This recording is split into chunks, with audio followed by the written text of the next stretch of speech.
നമസ്കാരം. തിരുവല്ല മീഡിയ വാർത്തകളിലേക്ക് സ്വാഗതം. കേരളത്തിലെ ആദ്യത്തെ വിജ്ഞാന മണ്ഡലമാക്കി പത്തനംതിട്ടയെ മാറ്റുമെന്ന് ഇടത് സ്ഥാനാർത്ഥി ഡോക്ടർ ടി.എം. തോമസ് ഐസക് മണ്ഡലത്തിലെ പൗരപ്രമുഖരുമായി നടത്തിയ മുഖാമുഖം ചർച്ചയിൽ സംസാരിക്കുകയായിരുന്നു അദ്ദേഹം.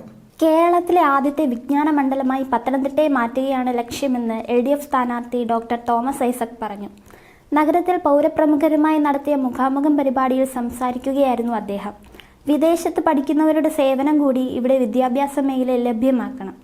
കേരളത്തിൽ വിദ്യാഭ്യാസ രംഗത്ത് പുതിയ ഗവേഷണ കേന്ദ്രങ്ങൾ ആരംഭിക്കണം.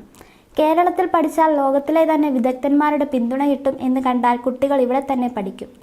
രാജ്യാന്തര മാർക്കറ്റിൽ റബ്ബറിന് വില കൂടുമ്പോൾ കേരളത്തിൽ കൂടാറില്ല, എന്നാൽ കുറയുമ്പോൾ കുറയുകയും ചെയ്യാറുണ്ട്. റബ്ബർ കയറ്റുമതി ഉൽപാദനക്ഷമതയും കൂട്ടണമെന്നും ചോദ്യത്തിന് മറുപടിയായി അദ്ദേഹം പറഞ്ഞു. നഗരത്തിലെ കുടിവെള്ളക്ഷാമത്തിന് ശാശ്വതമായ പരിഹാരം കാണുന്നതിനായി വിപുലമായ പദ്ധതികൾ ആവിഷ്കരിക്കും.